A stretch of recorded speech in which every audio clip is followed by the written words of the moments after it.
चलो देखो इधर, ये अभी तुम लोग का एसी तो नहीं हुआ है ना, एसी नहीं हुआ है ना। देखो जो हमें जो आउटपुट मिला हुआ था,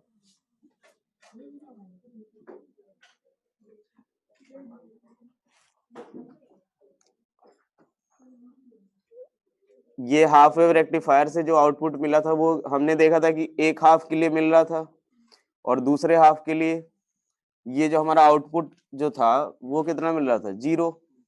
फिर अगले हाफ के लिए आउटपुट मिल रहा था, उसके अगले हाफ के लिए आउटपुट नहीं मिल रहा था। फर्स्ट हाफ के लिए हमने देखा था कि जो डायोड था वो कैसा फॉरवर्ड बायस्ड होता था, और अगले हाफ के लिए जो डायोड रहता था वो कैसा, रिवर्स बायस्ड। अब यहाँ पे जो वैल्यू मिल रही है, ये जो वैल्यू मिल रही है वो हमें कैसे मिल रही है, अभी तो पल्सेटिंग डीसी है, ये कैसा है, पल्सेटिंग डीसी। तो इस केस में हम लोग जो एक तो एवरेज वैल्यू कैलकुलेट करते हैं, ठीक है। एवरेज वैल्यू यानी एवरेज करंट अगर हम लोग डिफाइन करें, एवरेज करंट, एवरेज करंट जो हम लोग डिफाइन करते हैं तो उसकी वैल्यू IDC, एवरेज करंट का मतलब क्या हो गया, इसको हम लोग डिनोट करते हैं किससे, IDC से। हमने जो देखा था आउटपुट जो मिल रहा था एग्जैक्टली इनपुट जैसा ही मिल रहा था, बस ये डिफरेंस था कि इसमें फर्स्ट हाफ के लिए आउटपुट मिल रहा था और सेकेंड हाफ के लिए आउटपुट नहीं मिल रहा था। तो जब हम AC वाले पार्ट से डील करते हैं तो उस केस में एक हम लोग IDC यानी एवरेज करंट डिफाइन करते हैं। ये कैसे डिफाइन करेंगे, तो instantaneous current IDT upon integration of क्या, DT, ठीक है। जो आपका जो ये पूरा का पूरा जो कैलकुलेशन होगा वो सारा सारा कैलकुलेशन कराया जाएगा AC वाले में। वहां पे आपको एक तो एवरेज करंट या एवरेज वोल्टेज की बात कर रहे होंगे, या दूसरा एक कौन सा RMS वोल्टेज या RMS करंट की बात कर रहे होंगे। तो पूरा का पूरा जो कैलकुलेशन है वो आपको कराया जाएगा वहां पे। अगर इस केस में अगर देखें तो अगर हमने इनपुट कैसा दिया है, तो इनपुट अगर दिया है I equals to I naught sine omega T के बराबर, ठीक है। और या फिर जो इनपुट वोल्टेज दे रहे हैं वो दे रहे हैं V equals to V not sine omega T, तो यही हमारा क्या होगा, इंस्टेंटेनियस वोल्टेज या इंस्टेंटेनियस करंट होगा। तो यहाँ पे आप पुट करोगे इस केस में, तो फर्स्ट हाफ के लिए अगर एक बात देखो तो इसका जो ये जो पीरियोडिक फंक्शन जो देखेंगे, पीरियड कितना होगा इसका, 2 पाई बाई ओमेगा के बराबर। इसका जो टाइम पीरियड होगा वो किसके बराबर, 2 पाई बाई ओमेगा। तो 0 से लेकर के हमें कब तक मिल रहा है, ये पाई बाई ओमेगा तक के लिए ये मिल रहा है, जो I equals to I naught sine omega T या फिर V equals to V not sine omega T.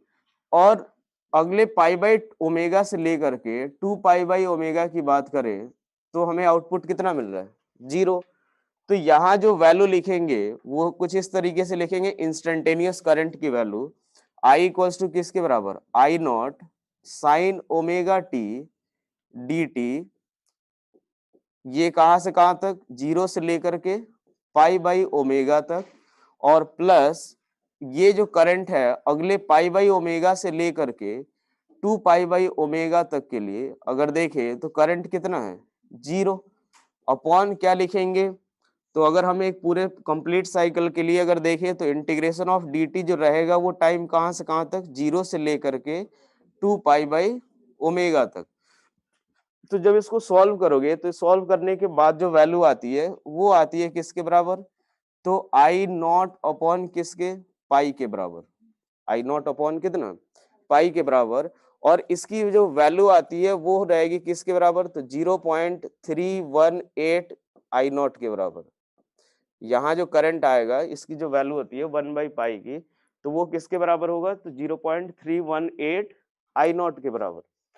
वैसे ही हम लोग एक और चीज अगर देखें तो VDC के लिए क्या बोल सकते हैं, आउटपुट एवरेज VDC की बात करेंगे तो वो किसके बराबर, तो V नॉट अपॉन किसके बराबर, पाई के बराबर। और ये भी किसके बराबर आएगा, तो 0.318 V नॉट के बराबर। ये हमारा होता है एवरेज करंट या फिर एवरेज आउटपुट DC वोल्टेज, ठीक है। ये हमें क्या बताता है कि ये DC, ये देखो जो एवरेज करंट होता है ना तो उसी को हम लोग DC करंट भी बोल देते हैं, एवरेज DC करंट। इसका मतलब ये होता है कि जैसे मान लो अगर किसी सर्किट में अगर ये हम जो करंट भेज रहे हैं I equals to I naught sine omega T, तो जितने टाइम के लिए अगर ये फ्लो हो रहा है तो एक ऐसा कांस्टेंट करंट जो कि same amount of charge flow कराए, वही हमारा क्या होगा, आईडीसी या फिर एवरेज करंट या एवरेज वोल्टेज। ये अपना जो करंट जो होगा, जैसे ये जो एसी करंट अगर हम लोग किसी भी सर्किट में अगर फ्लो करा रहे हैं, मान लो 10 सेकंड के लिए अगर फ्लो कराए, तो एक ऐसा कांस्टेंट करंट जो कि सेम अमाउंट ऑफ चार्ज वो 10 सेकंड में वो भी फ्लो कराएगा, वही हमारा क्या होता है, एवरेज करंट। उसकी वैल्यू कैलकुलेट करने के लिए हम लोग कैसे करेंगे, तो integration of I D T upon integration of D T, और ये जो आई होगा वो हमारा क्या होता है, इंस्टेंटेनियस करंट। ठीक है, ये वैल्यू पुट करके हम इंटीग्रेट करोगे तो किसके बराबर आता है, ये आई नॉट अपॉन पाई के बराबर। अब एक और बात देखो, यहां से जो हम लोग लिखेंगे कि मान लो जो डायोड था, जो हाफ वेव रेक्टिफायर था, उसमें एक डायोड था और दूसरा एक लोड रेजिस्टेंस हम लोगों ने यूज किया था। तो आईडीसी अगर देखे तो सपोज अगर यहां से आईडीसी इक्वल्स टू क्या लिख सकते हैं, क्या वीडीसी अपॉन किसके, तो IDC equals to VDC upon कितना, तो अगर डायोड का अगर रेजिस्टेंस कितना है आरएफ, और जो लोड रेजिस्टेंस है वो किसके बराबर है, आर एल के बराबर, तो I D C equals to किसके बराबर होगा, वी डी सी अपॉन कितना, आर एफ प्लस किसके, आर एल के बराबर। ये जो आर एफ है वो क्या होता है, डायोड रेजिस्टेंस। जो फॉरवर्ड बायसिंग के केस में जो डायोड जो रेजिस्टेंस ऑफर करेगा, वही हमारा क्या होगा, आर एफ के बराबर। और ये जो आर एल होगा, इसको हम बोलते हैं लोड रेजिस्टेंस। इसको हम क्या बोलते हैं, लोड रेजिस्टेंस। ये जो आरएफ की जो वैल्यू होती है, जो आरएफ की वैल्यू होती है वो क्या होती है, काफी स्मॉल। आरएफ जो होगा वो वेरी वेरी लेस होता है किससे, आरएल से। ऑब्वियस सी बात है, जो डायोड का जो रेजिस्टेंस होगा वो क्या होगा, काफी कम होगा किससे, जो लोड रेजिस्टेंस जो हम लोग एक्सटर्नली कनेक्ट किए हुए रहेंगे। ठीक है, अब इसके बाद एक और वैल्यू हम लोग डिफाइन करते हैं, आरएमएस वैल्यू। लिख लिया था सभी ने। नेक्स्ट हम लोग डिफाइन करते हैं एक आरएमएस वैल्यू। आरएमएस वैल्यू का मतलब क्या होता है कि सेम अमाउंट ऑफ एक ऐसा कांस्टेंट करंट जो कि same amount of heat produce करे। अगर मान लो एक I equals to I naught sine omega T अगर हम लोग फ्लो करा रहे हैं, तो जितनी हीट वो पर्टिकुलर टाइम में प्रोड्यूस कर रहा है, तो एक ऐसा कांस्टेंट करंट जो कि same amount of heat produce करे, तो ये हम लोग क्या लिखते हैं, उसको आरएमएस वैल्यू। और ये जो आरएमएस आउटपुट वोल्टेज होगा, आरएमएस आउटपुट वोल्टेज या फिर करंट भी डिफाइन करेंगे अपन, तो आउटपुट आरएमएस वोल्टेज जो आएगा, इसको कैसे डिफाइन करते हैं, ये आरएमएस का मतलब क्या हो गया, root mean square, root mean square.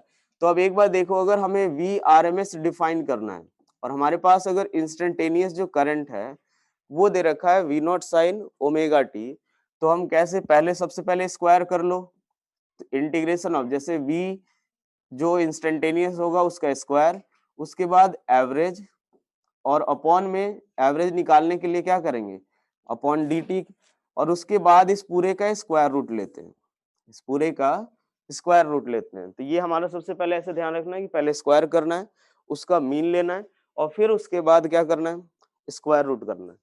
तो जब इसकी वैल्यू जो आती है वो किसके बराबर, तो वी नॉट अपॉन कितना आएगा, 2 के बराबर।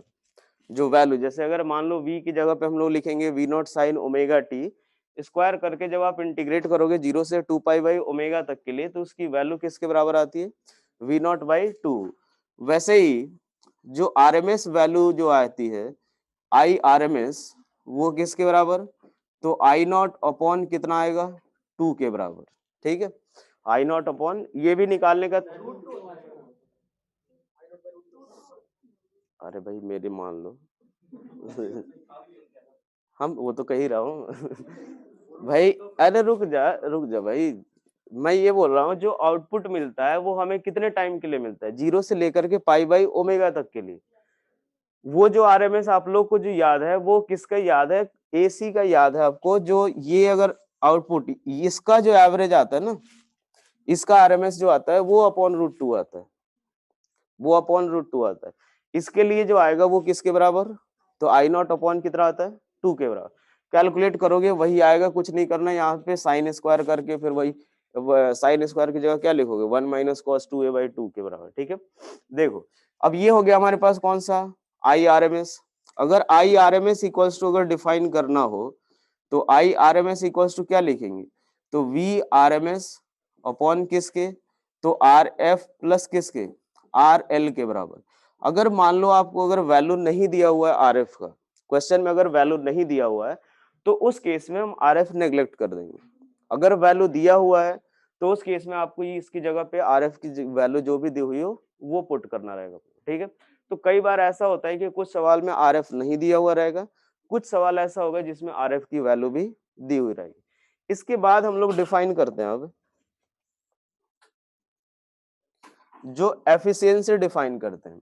एफिशिएंसी जो डिफाइन करते हैं ईटा इक्वल्स टू, ये एफिशिएंसी ईटा इक्वल्स टू जो आता है वो किसके बराबर, तो आउटपुट पावर, ठीक है, output DC output power upon जो इनपुट आरएमएस पावर जो रहता है। तो ये हम लोग कैसे डिफाइन करते हैं, पी आउटपुट अपॉन किसके, पी इनपुट के। और जो आउटपुट पावर हम लोग डिफाइन करते हैं वो डिफाइन करते हैं I D C square into किसके बराबर, आर एल, जो लोड रेजिस्टेंस के क्रॉस है। और जो एसी इनपुट पावर जो होगा वो हम लोग डिफाइन करेंगे I R M S square और इनटू जो इनपुट जो मिलेगा वो डायोड और जो लोड रेजिस्टर है दोनों को मिल रहा होगा। तो उस केस में I R M S square into कितना लेते हैं, तो आर एफ प्लस किसके बराबर, प्लस आर एल। ठीक है, यहां से अगर देखिए तो आईडीसी की जो वैल्यू आती है वो किसके बराबर, आईडीसी हमने कितना निकाला था, तो आई नॉट अपॉन किसके, आई नॉट स्क्वायर अपॉन किसके, पाई आया था। तो आई नॉट अपॉन किसके बराबर, पाई स्क्वायर के बराबर। वहां पे भी जो आउटपुट जो डीसी जो होता है या एवरेज जो वोल्टेज या करंट आता है, जब आप पूरे साइकिल के लिए देखोगे, यानी जब हमें आउटपुट इनपुट कैसा मिल रहा हो, जो एसी वाला की बात हो रही थी, तो उसके लिए two I not upon pi आता है। ठीक है, इसके लिए हमें कौन सा मिलता है, आई नॉट बाई पाई। तो ये कितना हो जाएगा, I naught square upon pi square into जो आरएमएस की वैल्यू आएगी वो किसके बराबर, तो आई नॉट स्क्वायर और इनटू ऊपर क्या लिख दे 4, यही आएगा। और एक बात देखो, ये आरएल को अगर हम नीचे ले आए तो ये कितना हो जाएगा, तो 1 प्लस आर एफ अपॉन किसके, आर एल के बराबर। ठीक है, तो जो एग्जैक्ट वैल्यू आएगी वो किसके बराबर आती है, 4/पाई² into 1 plus R F upon किसके, आर एल के बराबर। और इसकी जो वैल्यू होती है 4/पाई² की, ये होती है ईटा इक्वल्स टू किसके बराबर, तो 0.406, 0.406 इंटू कितना, अपॉन में किसके बराबर, तो 1 प्लस कितना आएगा, तो आर एफ अपॉन किसके, आर एल के बराबर। अब एक बात देखते हैं, अगर अगर मान लो आर एफ जो रहे, आर एफ जो रहे वो वेरी वेरी लेस देन किससे रहे, आर एल से, तो उस केस में क्या आर एफ अपॉन जो आर एल आएगा क्या वो लगभग 0 के बराबर। अगर बहुत छोटा है, अगर आर एफ की वैल्यू काफी स्मॉल है, तो उस केस में are F upon R L की वैल्यू क्या होगी, वोल्टेज से पहले, ये आरएमएस आउटपुट वोल्टेज है। अब एक बात देखो, तो जो एफिशिएंसी आएगी वो किसके बराबर, तो 0.406 के बराबर। और वही अगर परसेंटेज एफिशिएंसी की बात करें तो वो किसके बराबर आएगी, 40.6% के बराबर। ठीक है, ये हमारा हो गया एफिशिएंसी। चलो लिखो जल्दी से, आईडीसी और आईआरएमएस में वही बताया मैंने कि ये हमें ये बताता है कि एक ऐसा कांस्टेंट करंट जो कि same amount of heat produce करे, और जो आईडीसी होगा वो हमें same amount of charge flow कराता है। ठीक है, एफिशिएंसी में लिख लो, एफिशिएंसी में एक लाइन लिख लो, it is defined as the ratio of, it is defined as the ratio of output DC power, output DC power across the load, output DC power across the load and input AC power from the secondary transformer, input AC power from the secondary transformer। चलो ये लिख लिया सभी ने।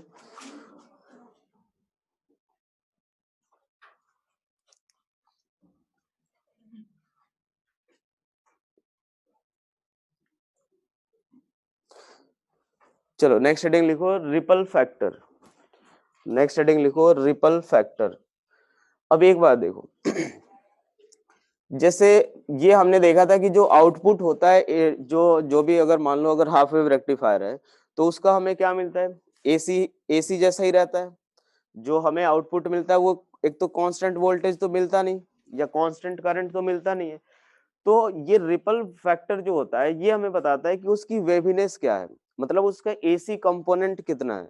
ठीक है, तो AC component मतलब बेसिकली एक तरीके से जो आउटपुट मिल रहा है उसके वेवनेस का मेजरमेंट होता है कि कितना ज्यादा वेव कैरेक्टर है उस आउटपुट के अंदर। ठीक है, जितना ज्यादा अगर मान लो अगर सपोज रिपल फैक्टर होगा, वेवनेस भी जो होगा वो क्या होगा, उतना ही ज्यादा होगा। वेवनेस अगर उतना ही ज्यादा होगा तो जो हमारा रेक्टिफायर होगा वो उतना ही बेकार माना जाएगा। जो हमारा जो रेक्टिफायर होगा वो उतना ही क्या होगा, बेकार। क्योंकि हमारा जो पर्पस था वो क्या था कि डीसी एसी को डीसी में कन्वर्ट करना, और जितना ज्यादा एसी कैरेक्टर होगा वो जो रेक्टिफायर होगा वो क्या होगा, उतना ही बेकार होगा। तो ये हमारा जो रिपल फैक्टर जो हम डिफाइन करते हैं, तो ripple factor equals to define करते हैं कि I R M S square minus I D C square और इसका स्क्वायर रूट अपॉन किसके, तो आई डी सी के। यानी यहां से अगर देखें तो इसको हम क्या लिख सकते हैं, तो square root of I R M S upon किसके, तो आई डी सी का स्क्वायर और माइनस कितना 1। आई आर एम एस की वैल्यू किसके बराबर आई थी अपनी, आई नॉट बाई 2 के। तो आई नॉट बाई 2 यानी ये किसके बराबर होगा, तो I naught square by 4 into इसकी आई डी सी की वैल्यू किसके बराबर, I naught square by pi square और माइनस किसके 1 के। जब इसको आप सॉल्व करोगे तो इसकी वैल्यू आती है 1.21 के बराबर। ठीक है, इसकी जो वैल्यू आती है वो किसके बराबर 1.21। वही अगर हम लोग देखेंगे जो अगला जो रेक्टिफायर होगा फुल वेव रेक्टिफायर, उसके लिए ये वैल्यू क्या होती है, थोड़ी कम होती है। तो कम होती है तो जो फुल वेव रेक्टिफायर होता है वो क्या होता है, ज्यादा एफिशिएंट माना जाएगा। इसके बाद एक और चीज हमें डिफाइन करना है इसमें कि जो पिक इनवर्स वोल्टेज, इसमें दो एक लाइन लिखने के लिए जगह छोड़ देना आप लोग। नेक्स्ट जो है वो peak inverse voltage. Peak inverse voltage का मतलब क्या हो गया कि जब अगर डायोड जो है या रेक्टिफायर के अंदर जो डायोड है अगर वो रिवर्स बायस्ड हो तो उस केस में जो डायोड के अक्रॉस कितना मैक्सिमम वोल्टेज अपीयर होता है वही क्या होता है, पिक इनवर्स वोल्टेज। और एक और चीज ध्यान रखना, यहाँ पे जो रिपल फैक्टर जो हम डिफाइन करेंगे तो ये इसकी वैल्यू जो आती है रिपल फैक्टर को हम ये ऐसे भी लिख सकते हैं वोल्टेज के टर्म में कि V R M S square minus V D C square और अपॉन किसके, तो वी डी सी के। बात वही वैल्यू सेम ही आएगी अपने पास। ठीक है, चूंकि वी आर एम एस और ये वी डी सी वगैरह सब अपने पास, ये तो वी नॉट कैंसिल आउट ही हो रहा होगा। तो या तो ऐसे डिफाइन कर लो या फिर वोल्टेज के टर्म्स में। तो जो पिक इनवर्स वोल्टेज की अगर बात करें तो ये हमारा डायोड है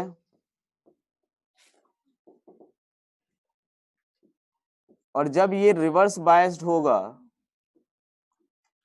उस केस में यहां से अगर देखें जो ये सेकेंडरी ट्रांसफार्मर था तो उस सेकेंडरी ट्रांसफार्मर के क्रॉस ये कैसा होगा, नेगेटिव चार्ज, और ये कैसा होगा, पॉजिटिव।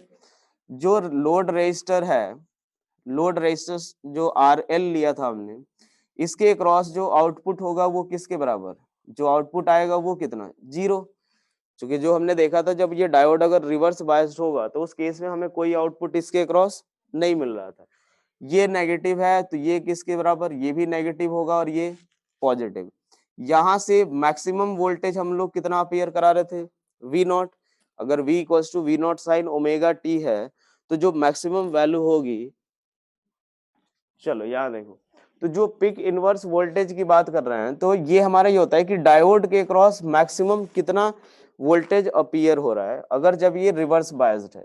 तो यहाँ से देखिए ये नेगेटिव, ये कैसा है पॉजिटिव, ये नेगेटिव, ये कैसा पॉजिटिव। मान लेते हैं इसके क्रॉस जो वोल्टेज कितना हो रहा है V, इसके cross voltage drop 0।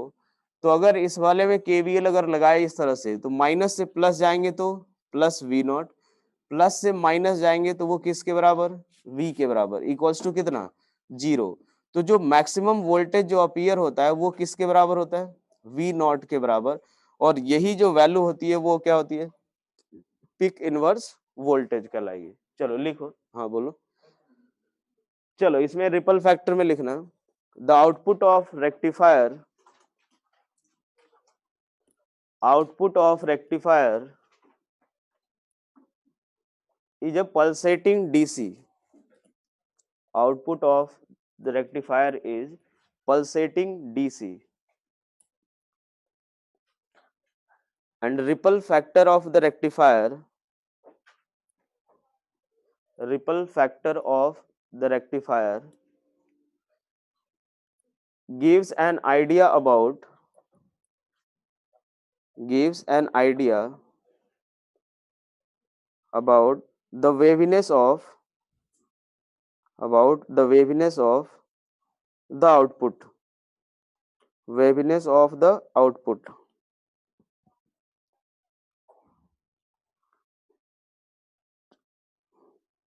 For more efficient rectifier, for more efficient rectifier, ripple factor should be less, ripple factor should be less. चलो उसके बाद नेक्स्ट रीडिंग डालो, full wave rectifier, next reading डालो फुल वेव रेक्टिफायर।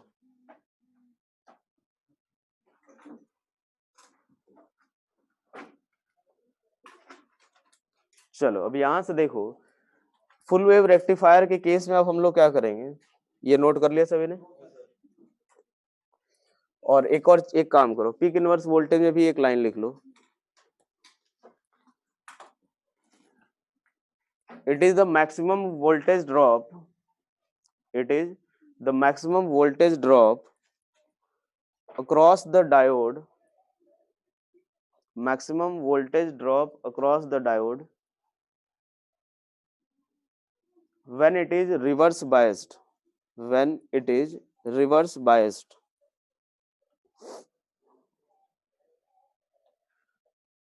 चलो ये note कर लिया आप सभी ने।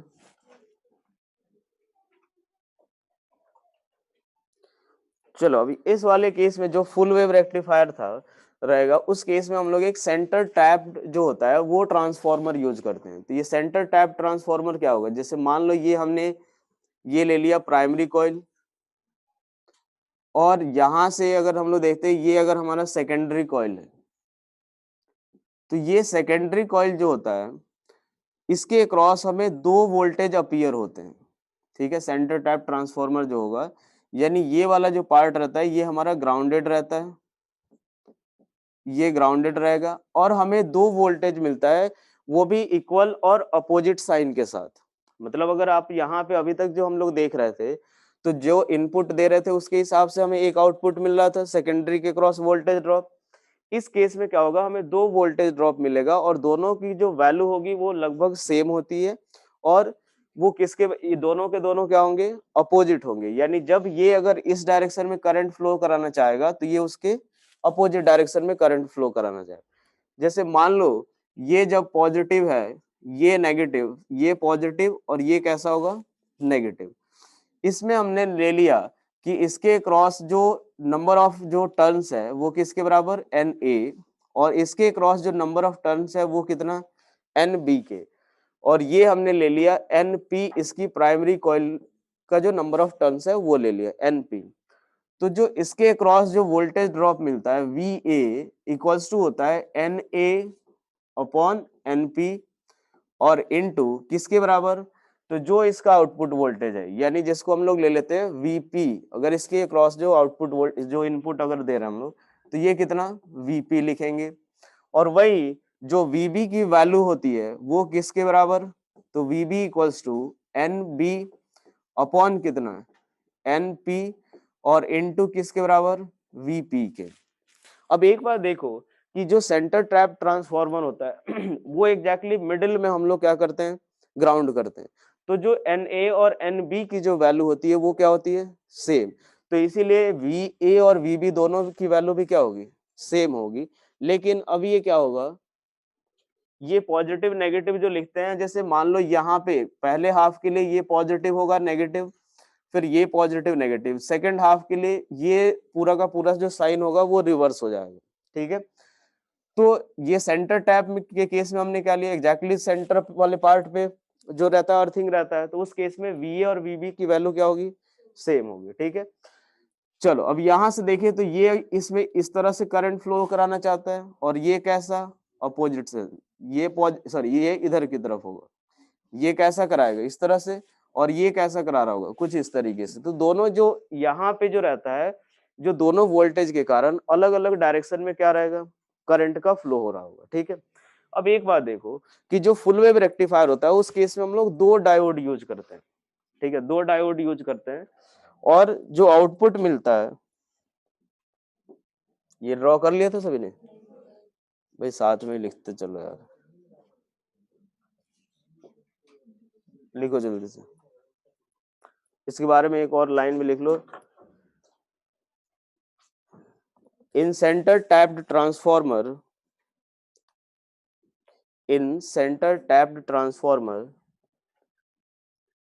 we get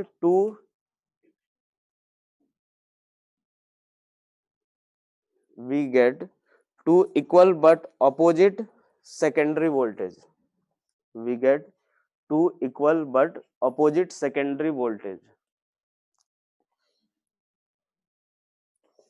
चलो ड्रॉ कर लिया सभी ने।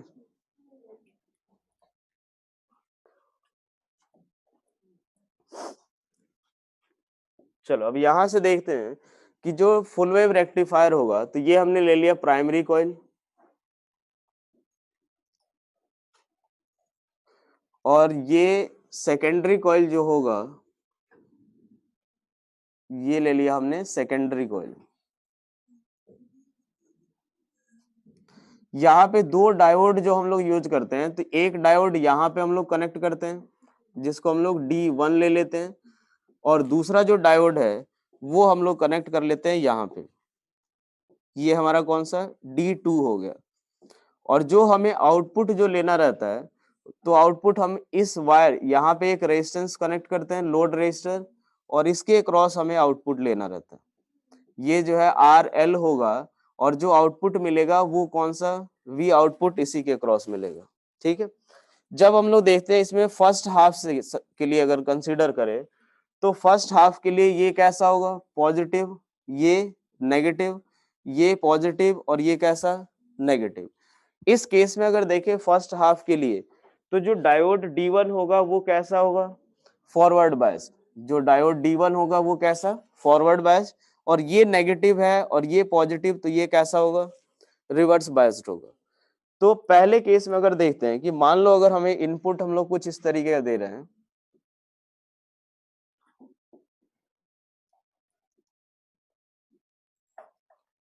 ये हमने ले लिया ये इनपुट, यहां से इस तरीके का अगर हम लोग इनपुट दे रहे हैं,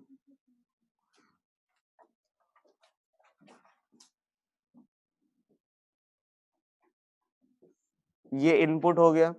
अब जब आउटपुट अगर हम लोग ड्रॉ करेंगे, आउटपुट जब अगर हम लोग ड्रॉ कर रहे होंगे, तो उस केस में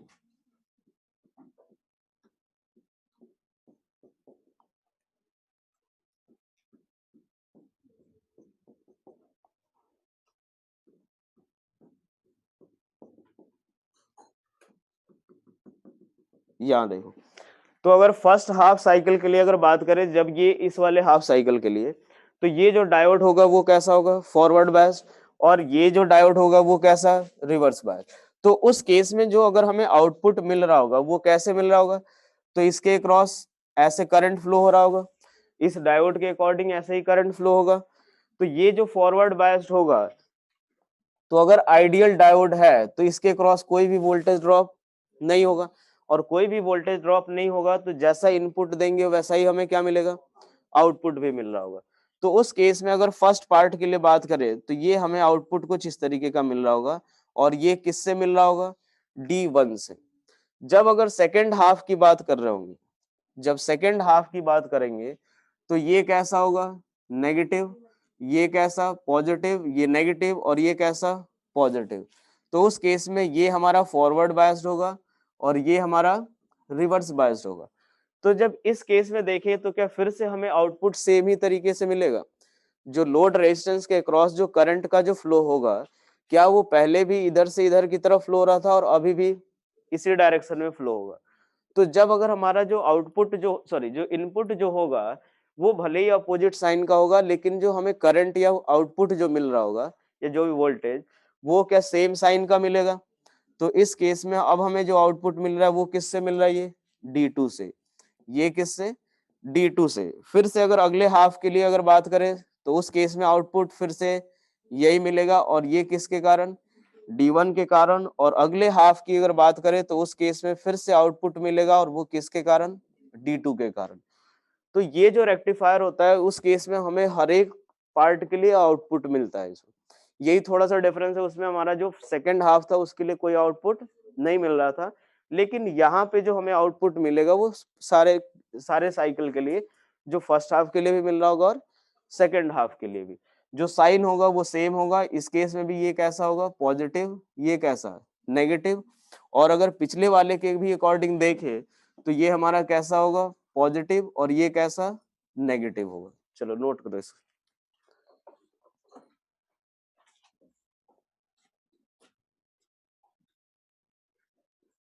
कौन सा एरो साइन भाई, ये एरो साइन करंट का डायरेक्शन शो करेगा कि इस लोड रेजिस्टेंस के अक्रॉस इधर की तरफ करंट फ्लो होगा।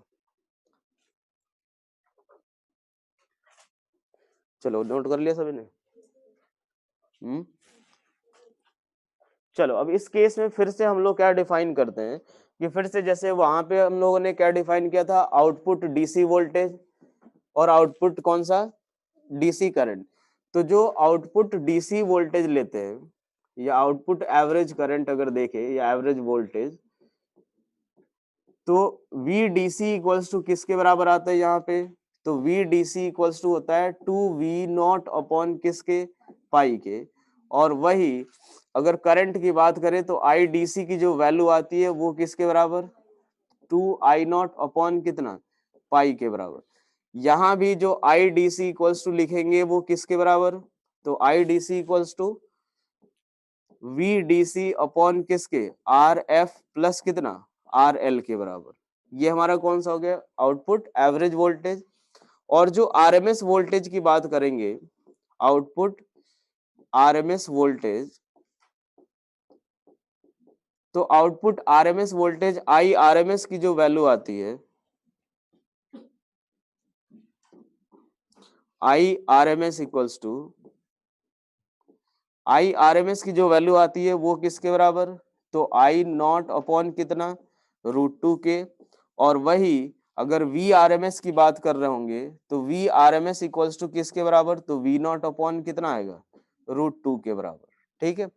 अब इसके बाद अगर हम लोग डिफाइन करें जो एफिशिएंसी, तो एफिशिएंसी ईटा इक्वल्स टू किसके बराबर, तो क्या आई डीसी स्क्वायर इंटू कितना, आर एल, और अपॉन जो इनपुट एसी पावर लिखेंगे तो वो कितना, I R M S square into कितना, आर एफ प्लस किसके, आर एल के बराबर। जब इसकी वैल्यू अगर हम लोग लिख रहे होंगे आईडीसी के लिए हम लोग क्या लिखेंगे, तो आईडीसी की वैल्यू किसके बराबर, तो आईडीसी इक्वल्स टू किसके बराबर, तो 4I0 स्क्वायर अपॉन कितना, पाई स्क्वायर, और इनटू आई आरएमएस की वैल्यू किसके बराबर, तो I0 स्क्वायर और इनटू किसके, 2, इनटू कितना, तो आर एल अपॉन किसके, तो are F plus are L के बराबर। इसकी जो वैल्यू आती है क्या जस्ट उसका डबल आएगा, यहाँ पे जो वहां पे कितना आता है 4/पाई स्क्वायर, यहाँ पे कितना आ रहा है 8/पाई स्क्वायर। तो 8/पाई स्क्वायर आएगा तो इसकी वैल्यू किसके बराबर, तो इसकी वैल्यू आएगी 0.812 इंटू आर एल अपॉन किसके, तो आर एल प्लस किसके बराबर, आर एफ के बराबर। और वही अगर देखें कि आर एफ जो है अगर वेरी वेरी लेस देन हो किससे, आर एल से, तो जो ईटा इक्वल्स टू आएगा वो किसके बराबर, तो 0.812। और अगर वही परसेंटेज एफिशिएंसी की बात करें तो वो किसके बराबर, 81.2% के बराबर। ठीक है, चलो नोट करो इसको, हो गया।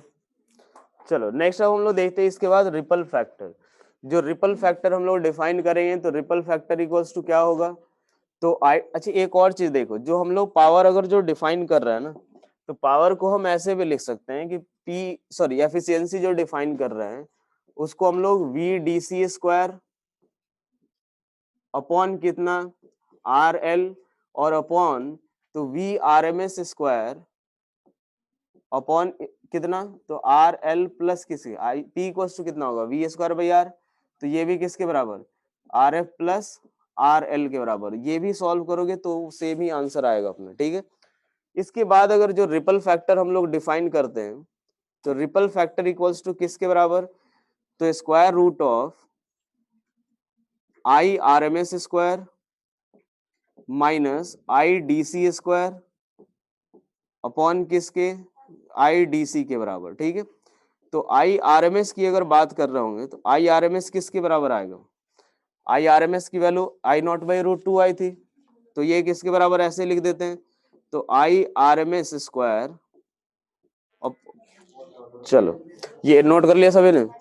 नेक्स्ट हम लोग देखते हैं रिपल फैक्टर। रिपल फैक्टर नहीं बताना भी, चलो देखो,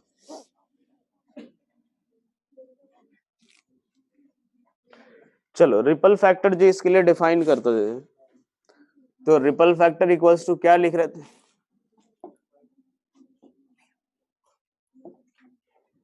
रिपल फैक्टर जो डिफाइन किया था वो किससे, यहां से, तो I R M S square minus I D C square का स्क्वायर रूट अपॉन किसके बराबर, आई डी सी के बराबर। ठीक है, तो इसकी जो वैल्यू आती है वो किसके बराबर आएगी, तो square root of I R M S square, I R M S square मतलब कितना, तो I naught by two, I naught square by कितना, टू, और आई डी सी की वैल्यू तो 4 आई नॉट स्क्वायर इंटू किसके बराबर, पाई स्क्वायर, और माइनस कितना 1। तो इसकी जो वैल्यू आती है वो आती है 0.48 के बराबर। ठीक है, जो कि वहां पे कितना था, जो हमारा जो आउटपुट था किसके लिए, अगर सर ये जो रिपल फैक्टर अगर देखते थे हाफ वेव के लिए 1.21, और इसके लिए कितना है 0.48। तो ये जो रेक्टिफायर होगा ये थोड़ा सा ज्यादा एफिशिएंट माना जाएगा। ठीक है, एक और चीज जो डिफाइन करेंगे पिक इनवर्स वोल्टेज। तो पिक इनवर्स वोल्टेज वाला केस देखिए, तो कोई एक डायोड अगर हम कंसिडर कर रहे हैं, ये डायोड यहाँ पे इस तरह से, और यहाँ पे एक रेजिस्टर लगा हुआ है आर एल के बराबर। अब एक बात देखो, जब ये रिवर्स बायस्ड होगा तो ये नेगेटिव और ये कैसा, पॉजिटिव। ठीक है, कोई एक डायोड हमें कंसिडर करना है, या तो D1 कंसिडर कर लो या फिर D2, क्योंकि हमेशा एक ना एक डायोड जो होगा वो कैसा होगा, रिवर्स बायस्ड होगा ही। तो जब ये रिवर्स बायस्ड है तो इसके क्रॉस कैसा आउटपुट मिल रहा है, क्या V नॉट के बराबर। जब अगर मान लो ऊपर वाला डायोड अगर हमारा कैसा है, रिवर्स बायस्ड है, तो नीचे वाले डायोड के कारण हमें आउटपुट मिल रहा होगा, और वो किसके बराबर, V नॉट के। तो उस केस में जो आउटपुट मिलेगा, क्या ये पॉजिटिव टर्मिनल और ये कैसा था, नेगेटिव, और ये कैसा नेगेटिव और ये कैसा पॉजिटिव। ये हमने ले लिया V नॉट, इसके क्रॉस जो आउटपुट भी मिल रहा होगा वो कितना, V नॉट के बराबर। और इसके क्रॉस हम लोग मान लेते हैं कि इसके क्रॉस कितना वोल्टेज अपीयर हो रहा है, V के बराबर। अब यहां से अगर KVL अगर अप्लाई करें तो कितना, प्लस से माइनस जा रहे हैं कितना, माइनस V नॉट, माइनस से प्लस जा रहे हैं तो प्लस V, और प्लस से माइनस जाएंगे तो minus of V not equals to किसके बराबर, 0। तो जो पिक इनवर्स वोल्टेज होगा वो यहाँ पे किसके बराबर आता है, तो 2V नॉट के बराबर। वहां पे हमारा किसके बराबर होता था, V नॉट, यहाँ पे किसके बराबर है, 2V नॉट के बराबर। ठीक है, चलो नोट करो इसको जल्दी। अब इसके बाद जो होता है हो गया।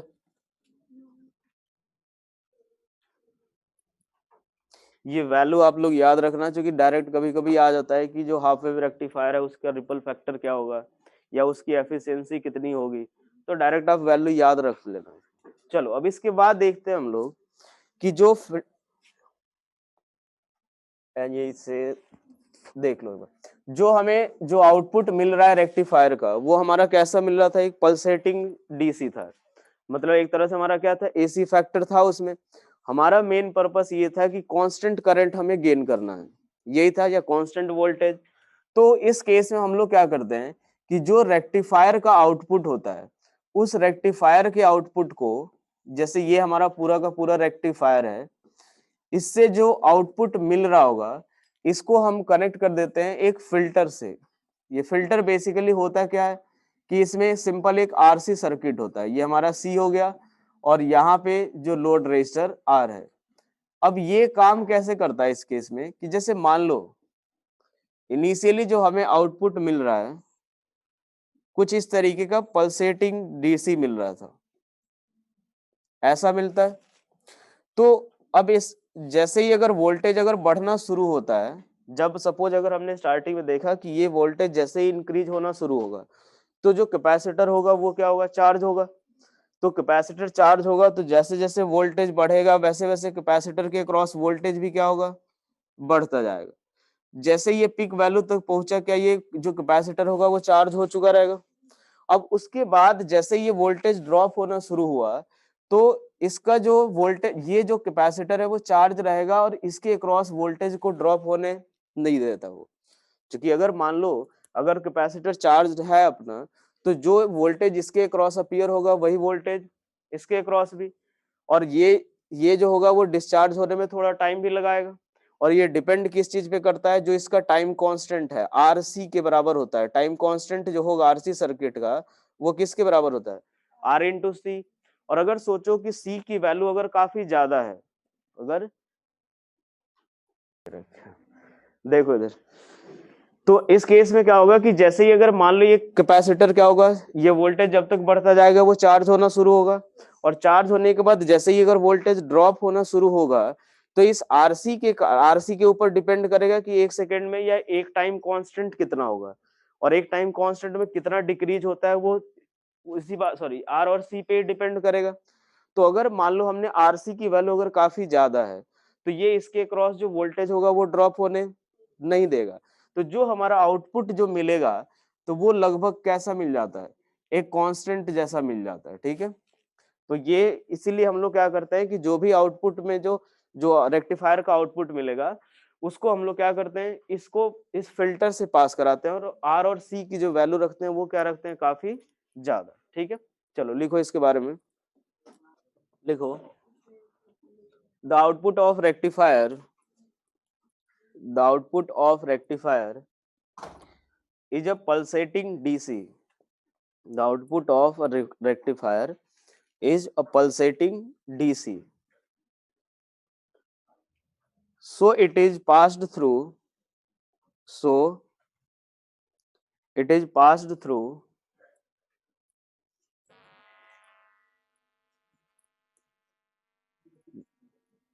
दो बार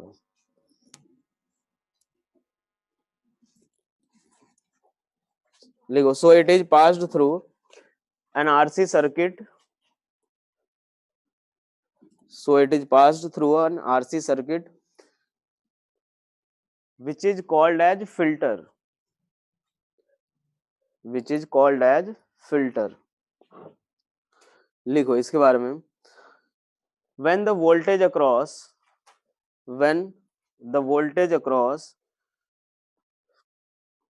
the capacitor is rising, when the voltage across the capacitor is rising,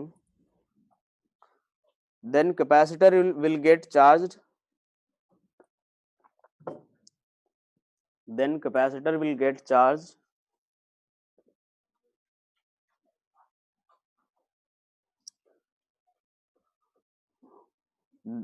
then capacitor will get charged, and if there is a resistance, if there is a resistance then it will get discharged,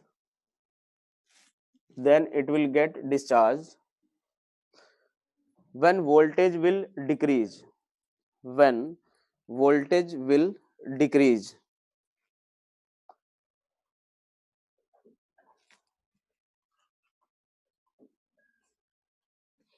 Voltage will decrease, but the rate of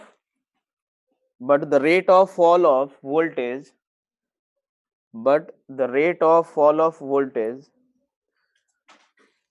depends upon time constant RC,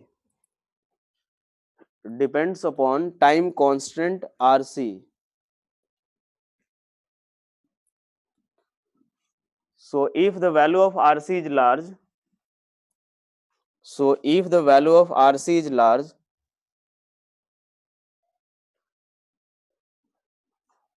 then we will get almost constant voltage.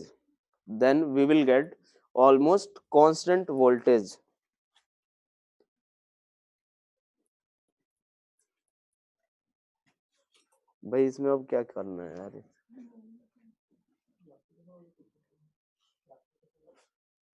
We will get almost constant voltage. ठीक है, ये basically ये रहेगा कि capacitor जो रखेगा वो क्या होगा, पीक वैल्यू तक जैसे ही चार्ज होगा, अगर आरसी की वैल्यू काफी ज्यादा है तो उस केस में क्या होगा कि वोल्टेज अगर डिक्रीज होना शुरू भी हुआ तो उसके बाद भी ये क्या करेगा, इसके अक्रॉस वोल्टेज चेंज होने नहीं देगा, क्योंकि डिस्चार्ज होगा वो काफी स्लो होगा, और डिस्चार्ज काफी स्लो होगा तो उस केस में तब तक ये थोड़ा सा डिक्रीज होता रहेगा, तब तक ये फिर से क्या होगा, कांस्टेंट वोल्टेज रखेगा। फिर ये जैसे ही अगर ये वोल्टेज बढ़ा तो फिर से ये चार्ज हो जाएगा, और जैसे ही फिर से चार्ज हुआ तो फिर से वो लगभग एक कांस्टेंट वोल्टेज जो रहेगा वो रजिस्टर के अक्रॉस मेंटेन रखेगा। ठीक है, चलो नेक्स्ट लिखो। अब बेटा जो आरसी सर्किट जो है ना आपको पढ़ाया जाएगा, आरसी सर्किट उस समय बताया जाएगा कि ये जो रहेगा टाइम कांस्टेंट जो होगा वो आरसी पे डिपेंड करता है, tau equals to R into C बोलते हैं, और जो रेट ऑफ डिक्रीज होता है, जो करंट का अगर देखें तो करंट का जो कर्व होता है वो कुछ इस तरीके का आता है, इस तरीके का आएगा अगर डिस्चार्ज हो रहा होगा तो। ठीक है, तो ये डिपेंड करता है कि टाइम कांस्टेंट में कितना डिक्रीज होगा, वो डिपेंड करेगा इसी आरसी के ऊपर। अगर आरसी काफी ज्यादा है तो उस केस में करंट जो होगा वो काफी कम से डिक्रीज होता है, उतना ही धीरे धीरे डिक्रीज होगा। ठीक है, चलो इसके बाद लिखो जेनर ब्रेकडाउन। नेक्स्ट लिखो जेनर ब्रेकडाउन। इससे सवाल आते भी हैं तो ये ढंग से आप समझ लेना, न्यूमेरिकल वगैरह इससे आएगा। स्लोप की बात नहीं करते, स्लोप उसमें आएगा तो एक्सपोनेंशियल ही आता है उसका कर्व। चलो अब यहां से देखो, तो जीनर ब्रेकडाउन जो होता है, जीनर डायोड जो होता है, ये हमारा इसका सिंबल होता है कुछ इस तरीके का। जैसे मैंने बताया था कि अगर आप रिवर्स बायसिंग वाले केस में अगर जैसे जैसे वोल्टेज अगर इंक्रीज करते जाओगे तो एक समय आता है कि जब वो जंक्शन जो होता है वो क्या होता है, ब्रेक डाउन हो जाता है। दो कारणों से होता है कि जैसे मान लो अगर हमने एक हाईली डोप्ड पीएन जंक्शन ले लिया, ठीक है, ये पीएन जंक्शन लिया और हमने और काफी हाईली डोप्ड अगर लिया, उस केस में अगर हम इसके क्रॉस वोल्टेज अगर ये सपोज ले लिया हमने पी टाइप और ये कैसा है एन टाइप, इधर नेगेटिव चार्ज आएगा, नेगेटिव इमोबाइल आयंस, और जो एंड साइड और जो एन टाइप होगा उस साइड ये पॉजिटिव चार्ज, कुछ इसी तरीके का पॉजिटिव इमोबाइल आयंस का लेयर होगा। अब एक बात देखो कि जैसे ही अगर हम वोल्टेज इंक्रीज करते जाते हैं, तो जैसे ही वोल्टेज अगर हम इंक्रीज करते हैं तो उस केस में ये अगर रिवर्स बायसिंग वाले केस में क्या ये डिप्लेशन लेयर की विड्थ बढ़ती जाती है, तो डिप्लेशन लेयर की विड्थ अगर बढ़ती जाती है तो उस केस में जो इलेक्ट्रिक फील्ड जो होगा वो इलेक्ट्रिक फील्ड भी क्या होगा, इंक्रीज होता जाएगा। इलेक्ट्रिक फील्ड भी जो होगा वो क्या होगा, इंक्रीज होगा। और कुछ एक ऐसी पर्टिकुलर वैल्यू ऑफ ई पे हमने देखते हैं इसमें कि ये इलेक्ट्रिक फील्ड इतना सफिशियंट हो जाएगा कि इसके अंदर के जो ये डिप्लीशन लेयर के बीच में जो एटम्स रहेंगे उसमें से इलेक्ट्रॉन्स को ये इंजेक्ट ये बाहर निकालना शुरू कर देगा, जो बॉन्ड ब्रेक करके। अगर मान लो इलेक्ट्रिक फील्ड अगर काफी स्ट्रांग है, तो इसके बीच में जो एटम्स होते हैं तो उसमें से क्या होगा, वो इलेक्ट्रॉन्स को बाहर निकालना शुरू कर देगा, और जैसे ही बाहर निकालना शुरू करेगा तो जितना ज्यादा स्ट्रांग होगा उतना ही ज्यादा इलेक्ट्रॉन होल पेयर क्रिएट होगा ये उतना ही ज्यादा क्या होगा, इलेक्ट्रॉन होल पेयर क्रिएट होगा। और उस केस में सडनली हम लोग क्या मिल जाता है एकदम से, कि करंट का फ्लो मिल जाता है, क्योंकि अगर जो इसके अंदर जो रहेंगे माइनॉरिटी चार्ज कैरियर, तो उसको तो ये सपोर्ट करता है, करंट के फ्लो को सपोर्ट करता है माइनॉरिटी चार्ज कैरियर वाले फ्लो को। तो उस केस में इलेक्ट्रॉन्स और होल्स का जो हमें क्या मिलता है, एकदम से सडन इंक्रीमेंट मिल जाता है, क्योंकि बहुत ज्यादा जो इलेक्ट्रॉन और होल क्रिएट होंगे तो वो क्या होने लगते हैं, ये इधर की तरफ फ्लो होना शुरू कर देते हैं। और उस केस में हम लोग बोलते हैं कि ये हमारा जंक्शन ब्रेक डाउन हो गया, और तब जाकर के हमें एक कांस्टेंट, ये काफी एक्सपोनेंशियल इंक्रीमेंट जो होता है वो मिलता है करंट का। ये जो लगभग होता है वो किस केस में होता है, तो ये 4 से लेकर के 5 वोल्ट के आसपास के ये अकर होता है। और ये कैसे उसमें होगा, तो ये होगा किसके, अगर मान लो जो सेमीकंडक्टर ले रहे हैं वो कैसा होना चाहिए, हाईली डोप्ड होना चाहिए, ठीक है। और ये जो ब्रेक डाउन होता है इसको हम बोलते हैं जीनर ब्रेक डाउन, ठीक है। और इस रीजन में अगर आप उस डायोड को अगर ऑपरेट कर रहे हो तो वो जो डायोड होता है वो हमारा कौन सा कहलाएगा, जीनर डायोड। अब एक बात देखो, जो इसका जो मेन कॉन्सेप्ट होता है, मेन यूज जो होगा, तो हम लोग एक तरीके से देख सकते हैं कि अगर आप इसके क्रॉस करंट में बहुत ज्यादा भी चेंज हुआ तो क्या लगभग वोल्टेज कांस्टेंट रहेगा लगभग। एक बार सोचो, सडन इंक्रीमेंट मिल गया तो यहां से लेकर के इतना ज्यादा जो करंट में चेंज आ रहा है, तो ये क्या वोल्टेज में काफी कम चेंज आ रहा है। तो लगभग हम ये मान सकते हैं कि जो जीनर डायोड होता है उसके अक्रॉस अगर आप करंट काफी ज्यादा इंक्रीज भी करते हो, तब भी जो उसके अक्रॉस वोल्टेज जो रहेगा वो क्या रहेगा, कांस्टेंट।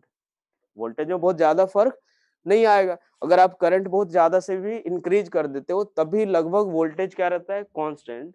और इसी प्रॉपर्टी को हम लोग यूज करते हैं किसके तौर पे, वोल्टेज रेगुलेटर के तौर पे। वोल्टेज रेगुलेटर का काम क्या रहता है कि अगर मान लो वोल्टेज अगर कम ज्यादा भी हो रहा है तो किसी जो लोड के अक्रॉस क्या रखे, वोल्टेज सेम रखना चाहिए, ठीक है। तो इसी प्रॉपर्टी का यूज करते हैं कि करंट अगर बहुत ज्यादा से भी इंक्रीज हो जाता है तो इसके अक्रॉस जो वोल्टेज रहता है वो ऑलमोस्ट कांस्टेंट होता है। अब हम लोग देखते हैं कि ये कैसे यूज करेंगे। तो मान लो कोई एक आर एस ले लिया अपने जो रजिस्टर, और इसके अक्रॉस हम लोग ये जेनर डायोड, अगर हम लोग ये जेनर डायोड कनेक्ट कर दिए, और हमें जो लोड के अक्रॉस जो आर एल एक रजिस्टर ले रहे हैं, तो इसके अक्रॉस जो वोल्टेज होना चाहिए वो कैसा होना चाहिए, कांस्टेंट। तो अगर इसके अक्रॉस वोल्टेज अगर हम कांस्टेंट रखना चाहते हैं तो इसके पैरेलल हम लोग एक जेनर डायोड कनेक्ट कर देंगे, इसके पैरेलल जेनर डायोड कनेक्ट कर देंगे। अब होगा क्या कि मान लो कि सपोज जो मेन सप्लाई है उसमें अगर आप वोल्टेज जो इसके क्रॉस जो वोल्टेज है वो अगर आप इंक्रीज भी कर दिए, ठीक है, सपोज अगर ये वोल्टेज क्या हो गया, इंक्रीज हुआ, तो क्या आरएस के थ्रू करंट इंक्रीज होगा। इसके थ्रू अगर करंट इंक्रीज होगा तो क्या जेनर डायोड के क्रॉस भी इंक्रीज होगा करंट। लेकिन अगर हमने ये देख रखा है कि अगर इसका 50 वोल्ट पे हो रहा है तो क्या उस केस में भी जब इससे करंट अगर बढ़ भी जाए तो भी इसके अक्रॉस क्या 50 वोल्ट ही रखेगा, और 50 वोल्ट ही रखेगा तो इसके थ्रू जो होगा करंट कैसा मिलेगा हमें, जितना पहले फ्लो हो रहा था उतना ही करंट अभी भी फ्लो हो रहा होगा। बाकी जो एडिशनल जो करंट होगा वो किसके थ्रू फ्लो हो जाएगा, जीनर डायोड के थ्रू, और इसके क्रॉस वोल्टेज में भी कोई खास फर्क नहीं पड़ेगा। तो मेन यही होता है कि अगर मान लो सपोज ये वोल्टेज इंक्रीज या डिक्रीज हो जाए तो इसके क्रॉस जो वोल्टेज है वो कैसा रहना चाहिए, कांस्टेंट रहना चाहिए। तो यही वोल्टेज रेगुलेटर जो हम लोग अगर फ्रिज वगैरह या के साथ जो लगाते हैं उसका काम ही वही रहता है कि उस एक कांस्टेंट वोल्टेज को मेंटेन रखता है उस पर्टिकुलर डिवाइस के क्रॉस। क्योंकि जितना अगर मान लो सपोज ये अगर करंट अगर एकदम से अगर वोल्टेज बढ़ भी गया तो करंट इससे बढ़ जाएगा, लेकिन इसके अक्रॉस जो करंट होगा वो क्या होगा, सेम। तो इसी प्रॉपर्टी के कारण हम लोग इसको किसके तौर पे यूज करते हैं, वोल्टेज रेगुलेटर के तौर पे, ठीक है। चलो, एक तो ये ब्रेकडाउन था। इसके लिए हम लोग, इसके लिए कौन रिस्पॉन्सिबल था, जो इलेक्ट्रिक फील्ड था, जो डिप्लीशन लेयर के बीच इलेक्ट्रिक फील्ड काफी ज्यादा हो रहा था।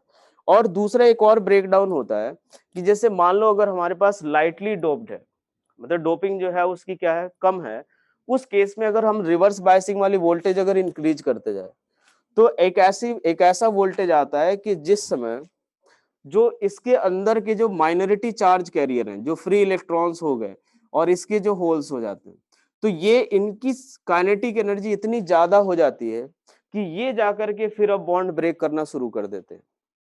ये क्या करेंगे, वोल्टेज जैसे जैसे आप इंक्रीज करोगे, अगर लाइटली डोप्ड है तो उस केस में क्या होगा, इलेक्ट्रिक फील्ड उतना सफिशियंट नहीं होगा, क्योंकि चार्ज का जो लेयर होगा वो क्या है, जैसे यहाँ पे अगर मान लो मैंने 5 चार्ज का लेयर बनाया, तो अगर लाइटली डोप्ड है तो वहां पे 3-3 का लेयर बनेगा, और 3-3 का लेयर बनेगा तो इलेक्ट्रिक फील्ड उतना स्ट्रांग नहीं हो पाएगा कि वो क्या कर सके, कि इलेक्ट्रॉन्स और होल्स का पेयर क्या कर सके, जनरेट कर सके। तो उस केस में अगर हम लोग वोल्टेज इंक्रीज करते जाते हैं तो होता क्या है कि जो माइनॉरिटी चार्ज कैरियर की जो काइनेटिक एनर्जी होती है वो ज्यादा हो जाती है, और जैसे ही वो ज्यादा होगा तो ये इलेक्ट्रॉन्स जा करके जो दूसरे एटम्स है उसके इलेक्ट्रॉन्स के साथ कोलाइड करेंगे, और तब जाकर के ये इलेक्ट्रॉन होल पेयर क्रिएट होना शुरू हो जाएगा। अब होगा क्या कि पहले मान लो 3 इलेक्ट्रॉन थे, फ्री इलेक्ट्रॉन, 3 से कितने जनरेट हो गए, मान लो सबने जाकर के एक एक इलेक्ट्रॉन जनरेट किया, 6 हो गए। अब 6 हो गए तो उनकी एनर्जी भी काफी ज्यादा होगी, तो वो 6 और 6 को करेंगे। तो इस कारण से एकदम से जो नंबर ऑफ चार्ज कैरियर जो होता है वो एकदम से इंक्रीज हो जाता है, और अब वो उस समय जो जंक्शन का ब्रेकडाउन होगा उसको हम लोग क्या बोलते हैं, एवलेंस ब्रेकडाउन। ठीक है, दोनों में बस ये जंक्शन का ही ब्रेकडाउन हो रहा है, लेकिन बस दोनों में रीजन अलग अलग है। वहां पे रीजन कौन सा था, इलेक्ट्रिक फील्ड, यहाँ पे रीजन कौन सा है कि माइनॉरिटी चार्ज कैरियर की काइनेटिक एनर्जी एकदम से बढ़ जा रही है। ठीक है, तो ये हमारा कौन सा हो गया, ये एवलेंस ब्रेकडाउन। अगर इलेक्ट्रिक फील्ड के कारण हो रहा है तो जीनर ब्रेकडाउन। ये जो होता है वो किस में, लाइटली डोप्ड में, और अप्रोक्सीमेटली 6 वोल्ट के आसपास होता है। ये किसके क्रॉस कब क्या 6 वोल्ट के आसपास, और ये जो होता है वो किससे 4 to 5 वोल्ट में। जो ये जो इलेक्ट्रॉन्स जो होते हैं वो अगर बॉन्ड ब्रेक करना जो शुरू करते हैं इसको बोलते हैं कैरियर मल्टीप्लीकेशन। चूंकि 1 से 2 हो रहा है, 2 से 4, 4 से 8 हो रहा है, तो इस प्रोसेस को हम क्या बोलते हैं, कैरियर मल्टीप्लीकेशन। और जो अगर इलेक्ट्रिक फील्ड का यूज करके जब तब जो अगर ब्रेक डाउन हो रहा है तो उसको बोलते हैं फील्ड आयोनाइजेशन। उसको क्या नाम देते हैं, फील्ड आयोनाइजेशन। और जो इलेक्ट्रिक फील्ड चाहिए इस पाथ के लिए वो लगभग 10⁻6 वोल्ट पर मीटर के आसपास होना चाहिए। ठीक है, इतना ज्यादा स्ट्रांग होना चाहिए, और वो तभी पॉसिबल होता है जब ये कैसा हो, हाईली डोप्ड हो। चलो लिखो इसके बारे में।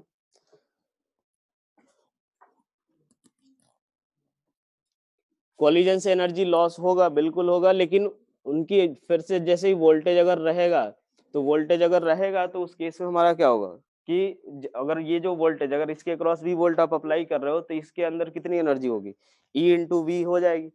और इनकी एनर्जी जब इतनी ज्यादा हो जाती है तभी ये जाकर के बॉन्ड ब्रेक कर पाते हैं। चलो लिखो, फर्स्ट हेडिंग लिखना, जीनर ब्रेकडाउन। ये डायोड का सिंबल यूज कर ले, लिख लेना। ये थोड़ा सा बस ये 2 लाइनें अलग से रहती है, बाकी तो है तो डायोड जैसे ही। लिखो,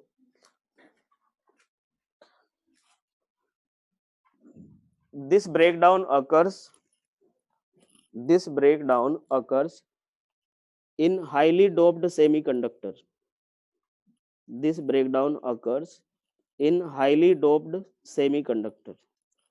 लिखो, when we increase when we increase reverse biasing voltage, when we increase reverse biasing voltage across the diode, reverse biasing voltage across the diode,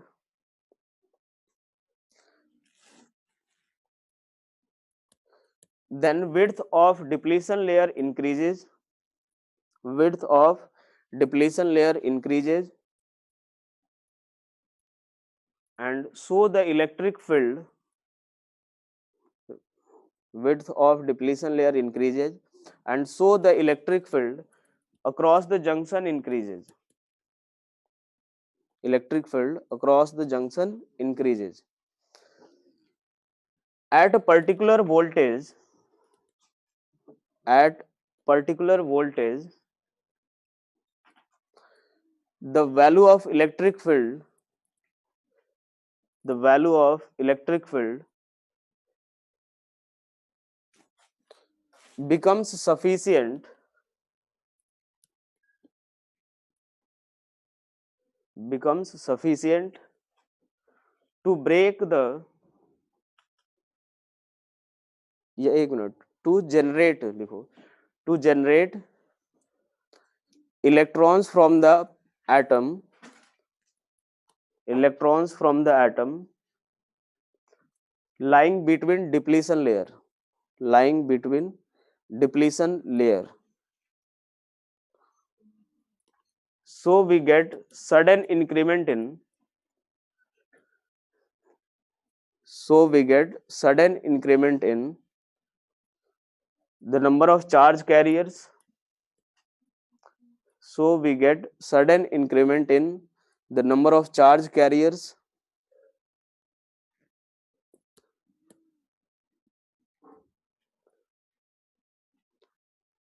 and we get very high current, and we get very high current across the junction. We get very high current across the junction, due to which the junction breakdowns, due to which the junction breakdowns. चलो ये हो गया. उसके बाद लिखो एक और point. It occurs near 4 to 5 volt.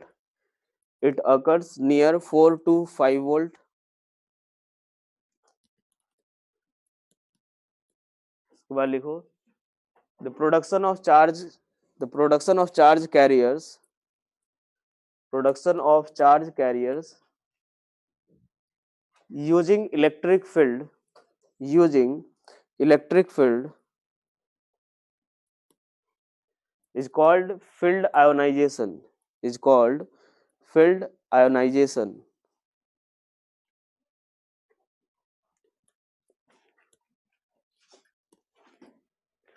चलो अब इसके बाद नेक्स्ट पॉइंट लिखो. ये आप ये डायग्राम बना लेना कि ये 4 to 5 वोल्ट एकदम से सडन इंक्रीमेंट मिलता है करंट का. इफ ये लिखो एक और पॉइंट जेनर ब्रेकडाउन में ही लिख लो. या लिखो एवलेंस ब्रेकडाउन में लिखो. पहले एवलेंस ब्रेकडाउन हेडिंग डालो, एवलेंस ब्रेकडाउन, और उस हेडिंग लिख लो. उसके बाद लिखो this type of breakdown, this type of breakdown occurs in lightly doped semiconductor, lightly doped semiconductor. When we increase voltage, when we increase voltage across the diode, when we increase the voltage across the diode, then at some particular voltage, then at some particular voltage,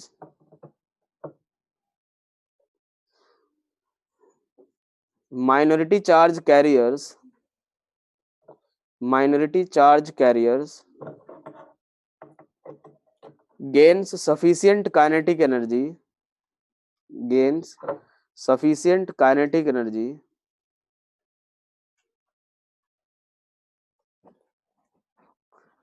so that they will collide with, so that they will collide with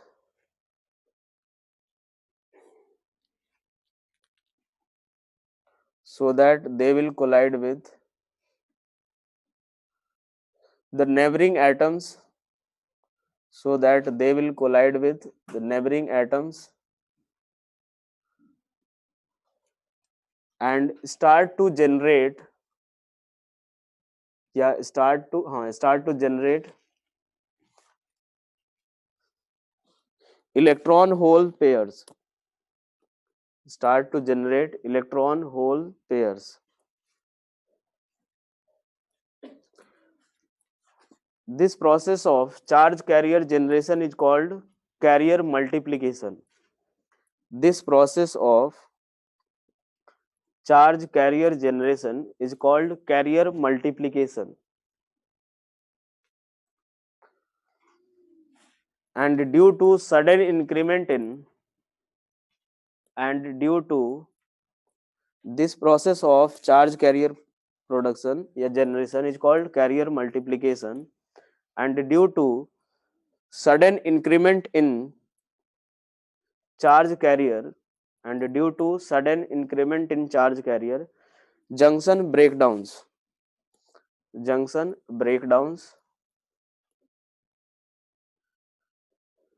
and it occurs near 6 volt. It occurs near 6 volt.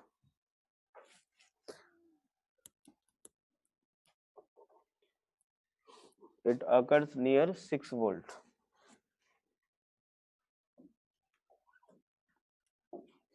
अब यहां से देखो, इस case में अगर हम लोग बनाएंगे, अगर दोनों साथ में ही अगर हम लोग बनाएं,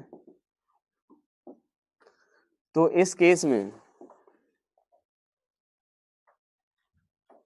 ये जो होगा, जो कि 4 से लेकर के 5 वोल्ट पे हो रहा था, वही चीज ये क्या कहाँ पे होगा, थोड़ा सा आगे होगा, जो एवलेंस ब्रेकडाउन होगा उसके लिए भी ये थोड़ा सा आगे होगा, जो कि ऑलमोस्ट लगभग किसके बराबर, 6 वोल्ट के आसपास होता है। तो सवाल ये कभी कभी ये पूछ दिया जाता है कि एवलेंस ब्रेकडाउन जल्दी अकर होता है या जीनर ब्रेकडाउन। तो ये चीज याद रखना, जीनर ब्रेकडाउन जो होगा वो कम वोल्टेज पे होगा, और जो एवलेंस ब्रेकडाउन होगा वो क्या होगा, थोड़ी ज्यादा वोल्टेज। ठीक है, चलो एक और पॉइंट लिख लो अब। Zener diode as voltage regulator लिखो, Zener diode as voltage regulator.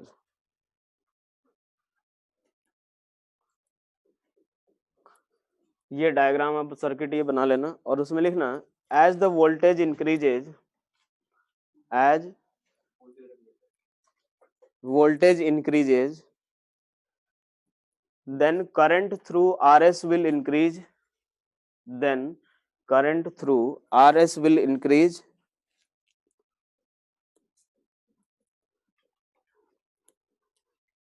and also with Zener diode, and also with also through Zener diode, and also through Zener diode.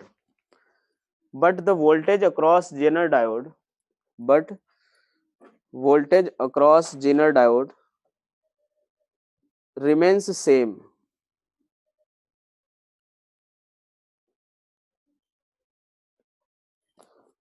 So the voltage and current through load resistance, so the voltage and current through load resistance will remain same. Voltage through current,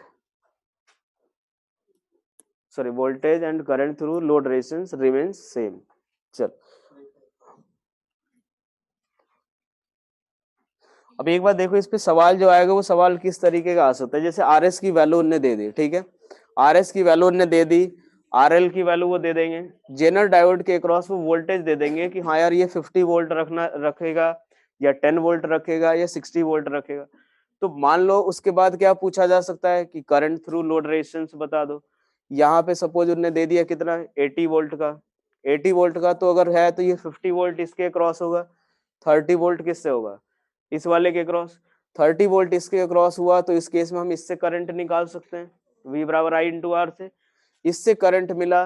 तो अब यहाँ से देखो कि इस 50 volt के हिसाब से इसके थ्रू कितना करंट जाएगा, बचा हुआ करंट क्या होगा, इससे जा रहा होगा। फिर मान लो मैंने 120 वोल्ट कर दिया, और जब 120 वोल्ट कर दिया तो इसके क्रॉस कितना रहेगा, 50, बचा हुआ 70 इसके क्रॉस। तो ये 70 वोल्ट अगर रहा तो इसके थ्रू करंट निकाल सकते हैं हम लोग, I equals to V by R कर लो। फिर ये इसके क्रॉस 50 है तो करंट हमें पता चल जाएगा, तो बचा हुआ करंट किससे जाएगा, जेनर डायोड से। तो जो भी अगर रहेगा अलग अलग वैल्यू दे देंगे इनपुट वोल्टेज की, और पूछ लेंगे कि जेनर डायोड के थ्रू करंट बता दो या फिर लोड रेजिस्टेंस के थ्रू करंट बता दो, तो वो सारी चीजें V equals to I into R से हम लोग निकाल सकते हैं। ठीक है, चलो नेक्स्ट हेडिंग लिखो ट्रांजिस्टर, नेक्स्ट हेडिंग लिखो ट्रांजिस्टर। वैसे टाइम हो गया है ना, चलो 5 मिनट है अभी यार, इससे क्या हो गया, गीतांजय कौन है, हाँ तो क्या हो गया, तो गीतांजय को कब से जानने लगे तुम, चलो लिखो यार, अरे बैठने दे, चलो लिखो नेक्स्ट हेडिंग लिखो ट्रांजिस्टर।